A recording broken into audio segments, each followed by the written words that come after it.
We're starting this deep dive with some incredibly striking news. It came through on Thursday, July 17th, 2025. Yeah, really sad news. The world heard about the unexpected passing of a true icon, Felix Baumgartner. It happened after a paragliding accident in Porto Sant'Elpidio, Italy.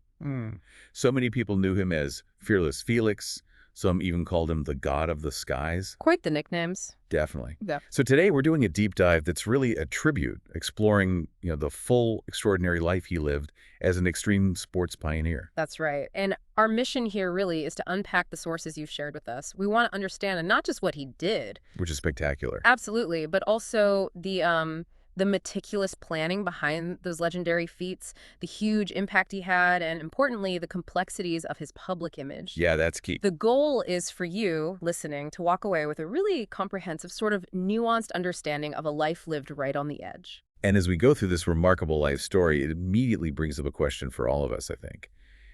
How do we square that image of the fearless innovator, the boundary pusher, with the multifaceted reality of a complex public figure? Let's jump in. Okay, so the news of his death itself is, well, it's just incredibly tragic. Felix Baumgartner, he was 56. Still young. Very. He lost control of his motorized paraglider over Porto Sant'Elpidio in central Italy. Reports suggest he fell either into a hotel swimming pool or maybe a wooden structure right beside it. And people saw it happen. Yeah, several people apparently witnessed the fall. And sadly, a female hotel employee was actually injured by some falling debris. Baumgartner died right there at the scene. That detail about the investigation, the mayor, Massimiliano Scarpella, mentioning a possible sudden medical issue midair, maybe he lost consciousness, it just adds another layer of tragedy, doesn't it? It does. It makes you wonder about the exact cause. Was it equipment, conditions, or something internal like the mayor suggested? We just don't know for sure yet. And then there's that Instagram post he made just a couple of hours before the crash. Oh, yeah, I saw it. Captioned, "Too much wind."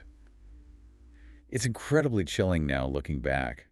Almost feels like a dark foreshadowing, or at least a reminder of the risks he always navigated. Definitely a stark reminder. The initial reactions were, as you'd expect, very powerful. Mayor Scarpella called him a symbol of courage and passion for extreme flight. That feels right. And Red Bull, obviously his longtime sponsor for so many incredible things, they put out a statement expressing deep shock and sadness. They praised him, called him born to fly, which feels apt. It really does. And also smart, professional, thorough, and meticulous. And generous, too. That Red Bull phrase, born to fly, it really leads us straight to what he's most famous for, doesn't it? Absolutely. That incredible, record-shattering skydive from the edge of space back in October 2012. The Stratos jump. I mean, when you talk about defining moments, that's got to be it. It wasn't just any jump, was it? Not at all. He went up in a helium balloon, nearly 39 kilometers, what's that, about 24 miles above the Earth. Staggering altitude. I became the first skydiver ever to break the sound barrier, his peak speed.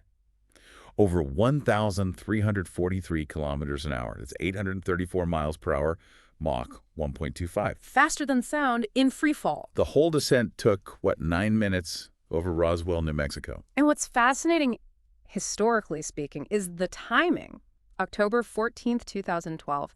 That was exactly 65 years to the day after Chuck Yeager first broke the sound barrier in his plane. Wow, I didn't realize it was the exact anniversary. October 14th, 1947. It's like this perfect, almost poetic echo in aviation history. What really gets me about Stratos, though, isn't just the jump itself. It's the sheer level of preparation. The planning. The Red Bull Stratos project took 6 years of planning. Yeah. And Baumgartner himself, he famously said, and this is quite telling, "I hate it if someone calls me a thrill seeker or an adrenaline junkie, because I am not. I like the whole planning." It's a fascinating contrast, isn't it? The guy doing the most extreme things, but defining himself by the meticulous preparation, the control, not the recklessness. Exactly. It's just the bigger the risk, the more absolute the need for precision. It wasn't just a stunt. It was like extreme project management. And the challenges involved in that planning were just immense. Think about the suit he wore. Right, the pressure suit. Specially made, pressurized, apparently incredibly uncomfortable, restricted his movement, felt like breezing through a pillow, totally cut off from the outside world. And the temperatures. minus 72 degrees Celsius up there. Unimaginably cold. Plus the mental side of it all. the fortitude needed. And don't forget the balloon, this massive thing, the size of 33 football pitches. Huge. Weighed over 3,700 pounds, but the material was like 10 times thinner than a sandwich bag. Yeah.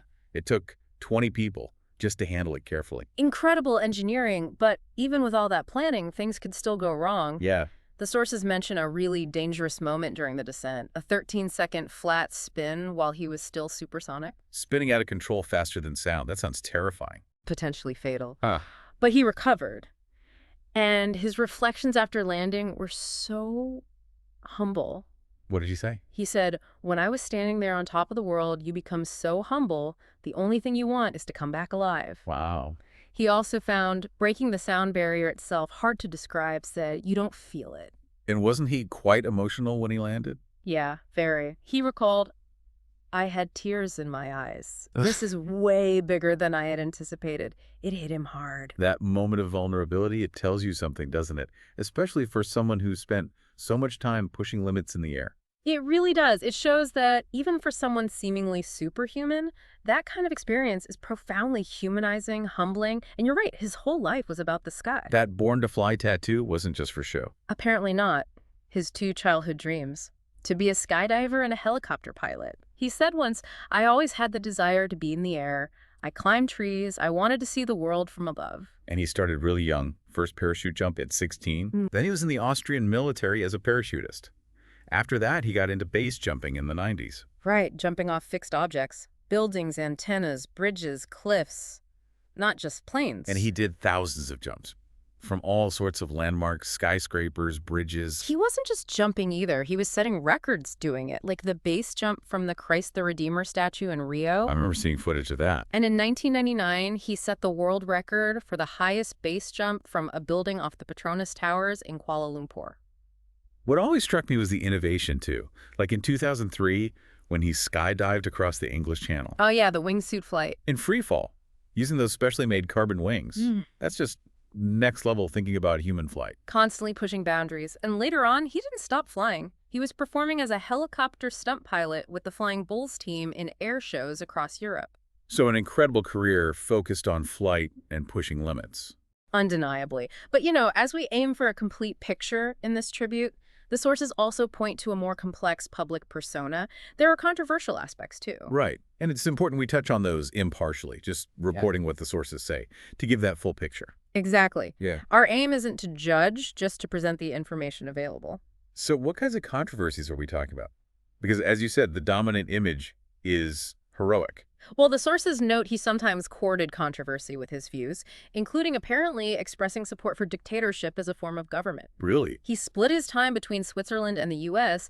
and wasn't afraid to jump into political debates. Sources say he associated with Austrian far-right politicians at times. And online?